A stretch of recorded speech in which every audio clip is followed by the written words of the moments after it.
Estimada audiencia, muy buenas noches. A nombre del Ayuntamiento de Mérida, el Centro Universitario Interamericano, la Asociación Civil Ximbalcash AC y la Asociación Yucateca de Especialistas en Restauración y Conservación del Patrimonio Edificado, AYERAC, les damos la más cordial bienvenida a este noveno Simposio de Patrimonio Cultural en Mérida, que en esta edición lleva por título De epidemias y otros males.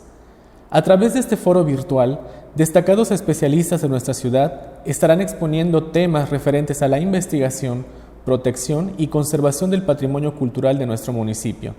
Le invitamos a seguir las diferentes ponencias que se estarán transmitiendo de manera virtual en el canal de YouTube del Ayuntamiento de Mérida.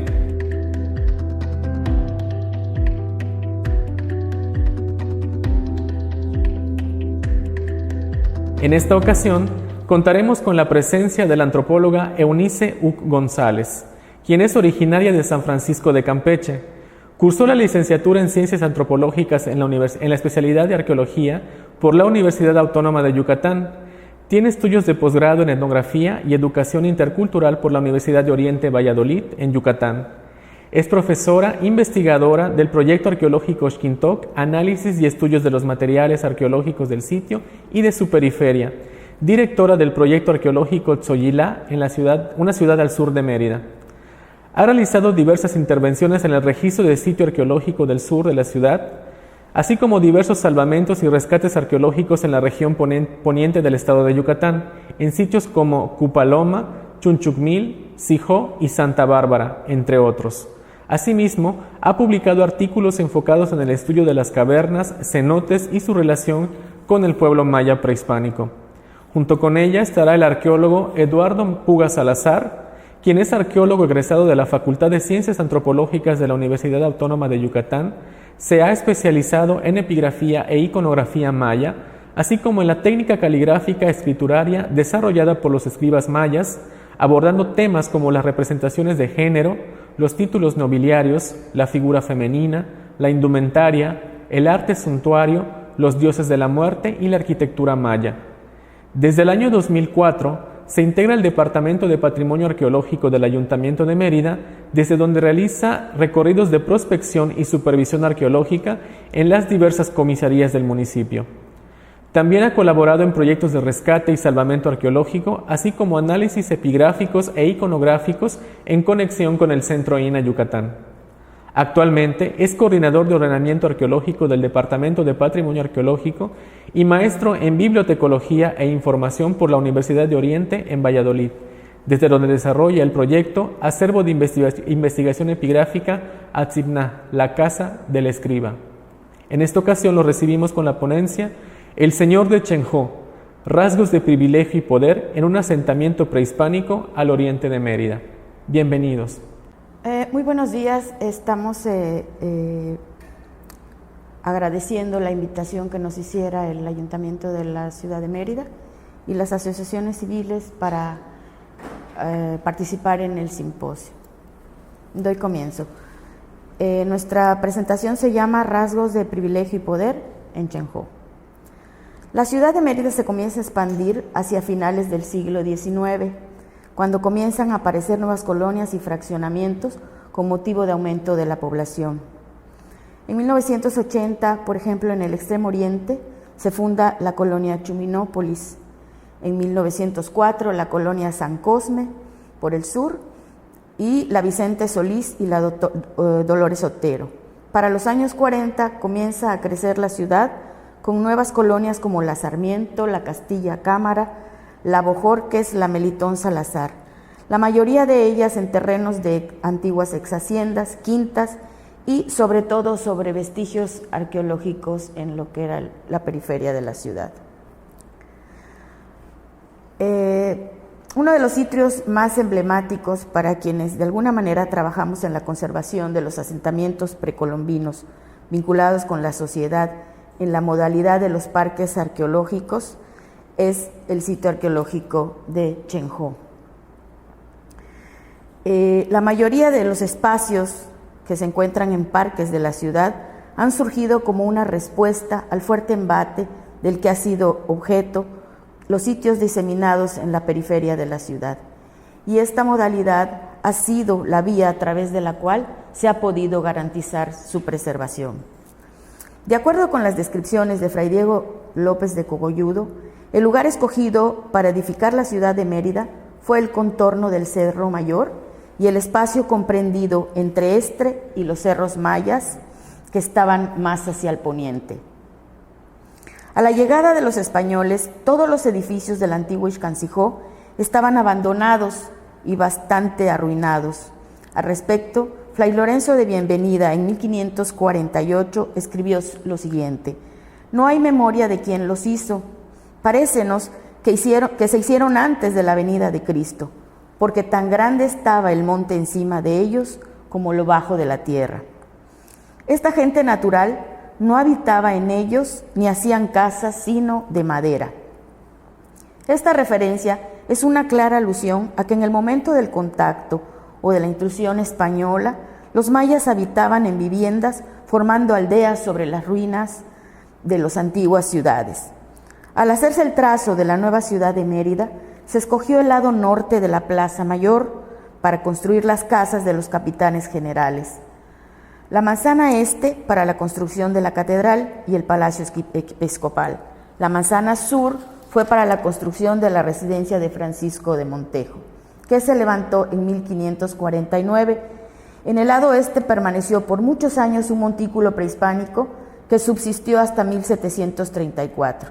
Por otra parte, las fuentes sugieren que en el lugar en donde se encuentra la Plaza Mayor existió un gran montículo prehispánico que sirvió de cantera para la construcción de los edificios señalados. Al sureste de la Plaza Mayor se encontraba otro montículo prehispánico. Fray Diego de Landa señala que el montículo tenía escalinata de grandes dimensiones como las de Izamal. Del lado oriente, de modo que pudiera darse acceso. Al este de esta estructura existió otro montículo que subsistió hasta principios del siglo XIX en los cruzamientos de las calles 50 por 67. Algunos cronistas del siglo XVI, como Fray Diego de Landa, destacan la importancia de Ixcancijó en base a la monumentalidad de sus edificios arqueológicos. Tomando como referencia los vestigios de Izamal, sin embargo, vale la pena señalar que los cronistas únicamente describieron los cerros principales, a los cuales debieron estar asociadas otras estructuras menores en volumen, como las unidades habitacionales, es decir, las viviendas de los ocupantes de la antigua ciudad ubicadas en la periferia o núcleo del asentamiento.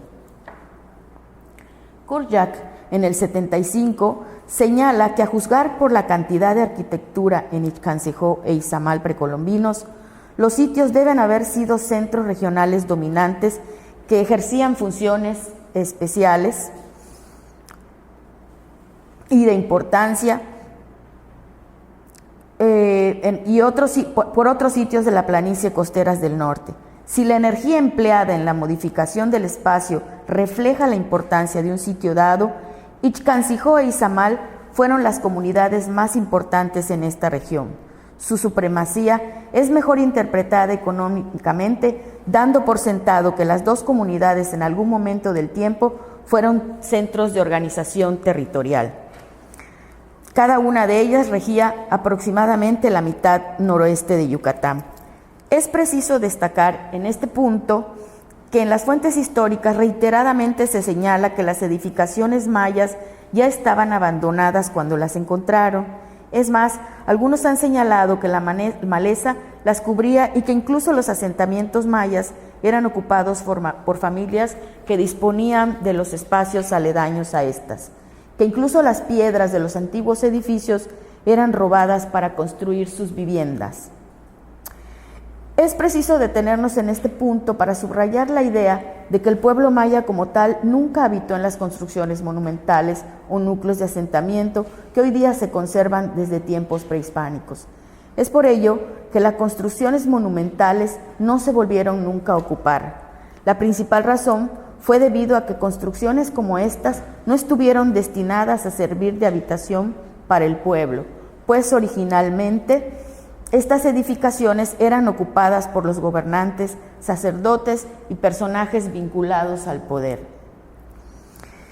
En los escritos precolombinos e históricos nunca vamos a encontrar datos en los que se describan los asentamientos menores.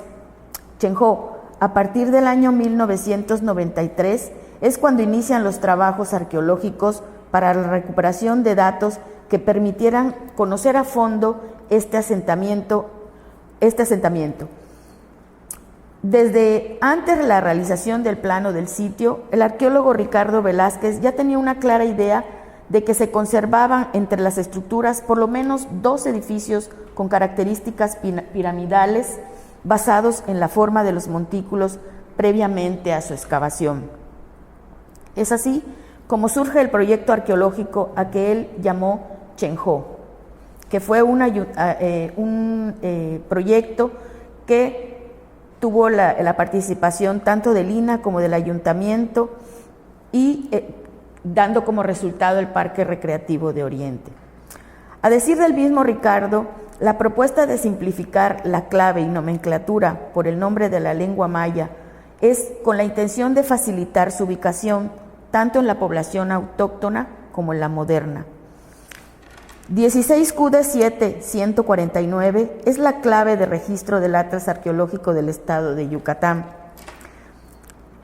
Basándonos en el análisis de la cerámica recuperada en la plaza del sitio, podemos señalar de manera general que los habitantes del área que actualmente ocupa el parque recreativo se remota al período preclásico medio, es decir, del 700 al 300 a.C., o sea, aproximadamente 2700 años de antigüedad, en el que se emplearon una alfarería propia de los sitios del norte de Yucatán. En el sitio se refleja una ocupación continua que fue más fuerte en el período clásico tardío, donde la mayoría de los grupos cerámicos fechados son similares a las colecciones cerámicas recuperadas en otros sitios arqueológicos del municipio de Mérida y sus alrededores. A continuación, expondremos datos que ponen en relieve la importancia de este asentamiento. Quienes escribimos esta presentación consideramos que mediante técnicas propias de la arqueología y aplicando métodos poco convencionales, aun cuando un sitio o zona haya sido afectada, siempre es posible la obtención de datos importantes mediante los cuales se puede recuperar elementos arqueológicos que ayudan a reconocer y a entender no solamente aspectos de la vida cotidiana o común, sino que en muchos casos podemos recuperar datos relevantes que hablan de las costumbres de la gente o de los habitantes que ocuparon un determinado lugar. Muchas gracias, Eunice. Pues por mi parte me toca pues explicar justamente uno de los descubrimientos pues bastante interesantes que han ocurrido en este sitio arqueológico llamado Chenhó, y quisiera comenzar por explicar un poquito también el significado del término con el cual ya mencionaba la arqueóloga hace un momento, fue bautizado este parque, porque también se vincula mucho a un rasgo constructivo que está hoy presente en el sitio arqueológico. ¿Qué significa Chenhó? Recordemos que dentro de las crónicas de los conquistadores, un nombre que se menciona de manera recurrente para la antigua ciudad prehispánica que existía en lo que hoy es el centro histórico de Mérida, se ha mencionado el término Tijó o inclusive Ixcancijó, ¿no? Tijó es uno de los topónimos que ha sido empleado pues, por diversos investigadores y es el que se mantiene. Justamente cuando Ricardo Velázquez pues, realiza este proyecto arqueológico en el año 93, decide, como bien comentaba hace un momento la arqueóloga, bautizar a este espacio público con el nombre de Chenhó. Y justamente el nombre Chenhó proviene de un rasgo arquitectónico, como decía hace un momento, que está hoy presente en una de las estructuras del sitio arqueológico. Siguiente, aquí podemos ver en la imagen esta construcción hipotética que hicimos del glifo para mencionar el término Chenhó, aunque en el fondo estamos respetando también el término con el cual Ricardo bautizó a este sitio.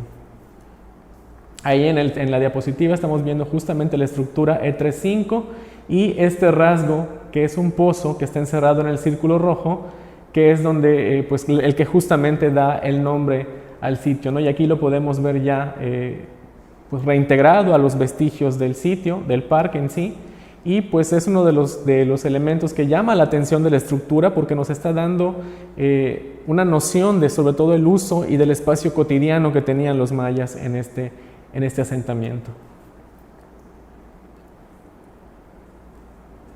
Justamente en el año 2011 se realiza un seguimiento para reintegrar el relleno de unas posetas que se habían abierto en el parque arqueológico, justamente en el área de los vestigios, y en coordinación con la arqueóloga Eunice estuvimos dando este seguimiento arqueológico para el relleno de las posetas. Y justamente durante el proceso de reintegración de este relleno constructivo, que implicaba el cernido del material que se había extraído de estas posetas para volver a reintegrarse, pues empezaron a encontrar fragmentos de cerámica y diversos elementos correspondientes a el asentamiento de Chenjo. Y aquí podemos ver en estas imágenes justamente este proceso de cernido de la tierra, ¿no? Y cómo al final ya quedaba reintegrada de nueva cuenta al espacio de las posetas. Y justamente el análisis cerámico, que como mencionaba hace un momento, fue realizado por la arqueóloga Iliana Ancona del Centro INA, pues arroja esta cronología, ¿no?, para el sitio, con una ocupación al menos con el material que se extrajo de estas posetas, que va desde el preclásico hasta el clásico tardío, teniendo pues estos puntos señalados en la presentación en amarillo, que marcan estos picos, ¿no?, de estas frecuencias de alto porcentaje, sobre todo para el periodo preclásico en el Navanché tardío y para el Quepech durante el clásico tardío. Y es en el clásico tardío donde justamente nos situamos, porque en la poseta 4, que es la que se encuentra encerrada en este círculo en el plano, es donde se realiza el hallazgo de una pieza bastante singular. ¿Sí? Lo que habíamos estado encontrando netamente era cerámica, y este hallazgo viene a romper como con toda esta pues secuencia que habíamos estado encontrando de materiales cerámicos, ¿no? Aquí podemos ver esta imagen de la poseta durante el proceso de reintegrado de la tierra, siguiente. Y justamente entre el escombro aparece esta pequeña pieza que ahí pueden ver en la comparativa de la imagen, más o menos la dimensión que tenía. Es una pequeña pieza que al principio dudábamos si era hueso, si era concha o algún tipo de roca caliza en el cual pudiera estar tallada. Sin embargo, ya cuando la fuimos analizando de una manera más detenida, pues se concluyó que esta pieza estaba elaborada en concha, en específico en una especie llamada Turbinella angulata, que tiene una amplia distribución en la costa del Golfo, incluyendo Cuba, y pues Yucatán no es la excepción, ¿no? Y aquí tenemos esta imagen de las conchas de Turbinella, que es justamente de un fragmento de este caracol, es de donde se extrae el corte para esta pieza, que además eso es algo que llama bastante la atención. Es muy raro dentro de la iconografía maya encontrar este tipo de elementos recortados de manera específica para delinear las piezas, ¿no? Siguiente. Pues el personaje, o este personaje representado en concha, podemos ver que se trata de pues un rostro humano. Siguiente. Es un rostro humano, ahí tenemos el dibujo, que muestra un personaje de perfil, tiene un nudo sobre la frente. Siguiente. Es un rostro humano de perfil, ahí pueden ver, tiene un nudo de cabello sobre la frente. Un rasgo que es sumamente característico es que tiene 3 puntos sobre la mejilla, lo cual ya nos está arrojando una temporalidad aproximada para la pieza, no solamente por la forma en que está representada, sino por también el estilo que se utilizó para tallar. Tiene también una gran orejera de forma compuesta. Esto significa que está integrada por 3 elementos, que son este disco que tiene una especie de cruz al centro, un pequeño signo en la parte de abajo y otro círculo con una mancha oscura en la parte superior, ¿no? A estos son a los que se les llama dentro de la iconografía maya orejeras de tipo compuesto. Pero bueno, aquí lo interesante es la aproximación interpretativa que se le dio a la pieza, porque pues obviamente por el contexto, que además estaba un poco revuelto, pues fue un poquito complicado también aterrizar la cuestión interpretativa con respecto a la pieza. Sin embargo, hay observaciones bastante interesantes. Por principio de cuentas, pensamos que podría tratarse de un glifo, ¿no? Y se hicieron las comparaciones con otros elementos escriturarios del clásico tardío para tratar de encontrar si había algún estilo similar que pudiera decirnos cuál era el significado de esta pieza. Y el primer elemento comparativo que se hace es el glifo del sol, el Kinichahau, dado por la presencia de esta barba cerca de la boca, pareciera indicar que se trataba del signo solar, además de la gran orejera con el signo en forma de cruz, que también podría ser para un momento de la iconografía maya un vínculo a la deidad solar. Sin embargo, checando imágenes, pues nos damos cuenta que no embona a la perfección la pieza, tanto en estilo como en los atributos diagnósticos de la misma, y comenzamos a investigar sobre otros signos cefalomorfos, como en este caso el glifo del Pahuajtún, que ahí vemos que coincide un poco en el tocado que tiene la pieza. Sin embargo, una característica que, como les mencioné hace un momento, es sumamente importante en la pieza, son los 3 puntos que tiene sobre la mejilla, que son marcas divinas y que además implican juventud. Y si lo comparamos como en la imagen con el glifo Pahuajtún, podemos ver que el Pahuajtún es una deidad anciana que en el rostro muestra signos de arrugas, e incluso en los párpados caídos, y pues vemos que prácticamente se aleja de esta representación del personaje hallado en Chenjo. Finalmente llegamos a la comparativa con los glifos de Ahau. Ahí podemos ver este cefalomorfo, donde se observa un personaje joven con un círculo sobre la mejilla en señal de juventud también, y un tocado sobre la cabeza. Comparando otras versiones de este mismo glifo, siguiente, podemos ver que existen algunas variables que tienen similitud con la pieza de Chenjo. Por ejemplo, vemos ahí en la 1001, que se encuentra al centro, el glifo Ahau presenta 3 puntos sobre la mejilla, que es una de las características, como les comentaba, bastante diagnósticas de la pieza de Chenjo. Y al mismo tiempo, el 1000C, la versión 1000C, la 1000F y la 1000G, así como la 1003C, presentan este tocado de red sobre la cabeza, lo cual ya nos indica que, de tener un significado glífico esta pieza, podría ser interpretado como un glifo Ahau o un símbolo de un Ahau. Siguiente. Finalmente tenemos este ejemplo de Baking Pot en Belice, donde se muestra esta conjunción también de la deidad solar con el glifo Ahau a través del rostro humano que tiene los 3 puntos, el glifo del sol sobre la mejilla y esta gran orejera compuesta. Vemos entonces que la representación temprana de estos personajes llamados Ahau con las grandes orejeras no es extraña, lo que nos arroja también ya una temporalidad para la pieza, situándola en el clásico temprano. Siguiente. Finalmente, pues hicimos esta comparativa. Ya sabemos más o menos qué era lo que significaba. Ahora, ¿para qué sirvió esta pieza? En el gran corpus de elementos iconográficos de los mayas, pues tenemos diversas piezas de concha y hueso trabajadas con el estilo de la pieza de Chenjo. Sin embargo, aquí, como pueden ver en la imagen, tenemos estos glifos recortados en concha que forman parte de una secuencia para un vaso jeroglífico.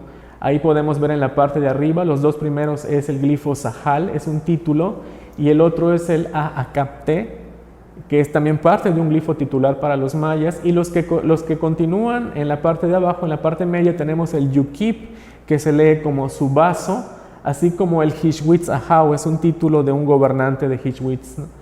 En la parte de abajo también tenemos un glifo Yuquip, y finalmente el glifo Ahnapté, que de momento integraron en algún momento la secuencia cerámica de un vaso, pero que aquí vemos de manera desarticulada. Siguiente. Sin embargo, una cosa que nos llamó la atención es ver que la pieza de Chenjo está tallada en un sentido inverso al que normalmente se presentan los glifos, lo cual nos hizo cuestionar si realmente podría tratarse de un glifo o la pieza pudo haber tenido una aplicación distinta. Siguiente. En el arte maya tenemos ejemplos de glifos tallados de manera inversa, como en este caso en el dintel de Yaxchilán, donde pues justamente el escriba talló los jeroglíficos del texto de manera inversa para indicar que el espacio donde se está llevando a cabo la ceremonia de invocación es un espacio sobrenatural o vinculado con el inframundo, ¿no? Esta es la razón por la cual se invierte el sentido de los glifos. Sin embargo, en el personaje de Chenjo vemos que pues al ser la única pieza no tenemos un modo de comparar si realmente pertenecía a una secuencia escrita mucho más amplia o es una pieza pues creada de manera única, ¿no? Aquí también tenemos ejemplos de aplicaciones como el que vemos aquí a un costado de la pieza. Vemos que también está elaborada en concha, sin embargo ahí se utilizó como una especie de pectoral circular, ¿no? Y no tiene este estilo recortado que tiene la pieza de Chenjo, que corresponde al clásico temprano. Sin embargo, consultando el corpus de estas piezas talladas, encontramos unas aplicaciones que se han considerado como elementos para orejeras Sin embargo, tampoco se descarta la posibilidad de que pudieran ser aplicaciones para la ropa o incluso para tocados. Y vemos que hay gran similitud en cuanto a la forma en que se trabajó la pieza de Chen Ho con estas que vemos en la parte de abajo. En la escena B podemos ver ahí a los monos escribas. Obviamente estas tienen aplicaciones de jade y otros elementos. En la parte central vemos que están tallados en concha y el tallado está remarcado con cinabrio. Y finalmente vemos otros fabricados en conchas trombus gigas que representan a la deidad del maíz fallecida, ¿no? Porque tienen los ojos cerrados.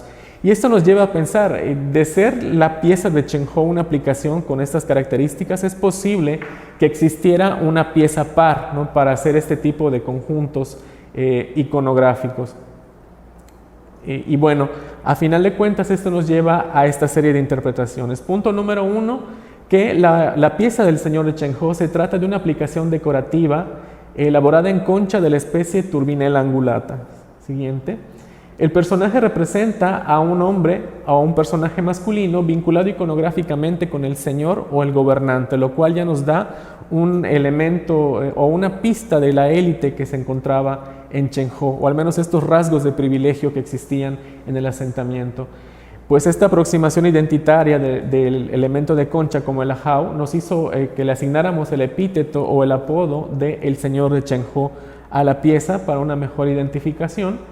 Siguiente. Y finalmente el estilo iconográfico indica que la pieza tiene una antigüedad aproximada de 1600 años, situándola en el periodo clásico temprano. Siguiente. Y finalmente el hecho de que la cerámica asociada con el periodo clásico tardío, el estilo, como mencionábamos durante la presentación, se vincula al clásico temprano, pero el hecho de que esta cerámica, junto con la que se encuentra la pieza, esté más vinculada al periodo clásico tardío, nos apunta a que estas piezas probablemente eran reutilizadas a lo largo del tiempo, es decir, la pieza fue fabricada durante el periodo clásico tardío y que se fue reutilizando hasta más o menos, el clásico temprano, es fabricada en el clásico temprano y se sigue reutilizando hasta el clásico tardío como una especie de reliquia que era una práctica muy común en la sociedad maya. Y bueno, con esto queremos ya terminar la presentación y pues este es el hallazgo del señor de Chen Ho, es una pieza en concha hallada en 2011 en este sitio arqueológico de la ciudad de Mérida. Muchísimas gracias.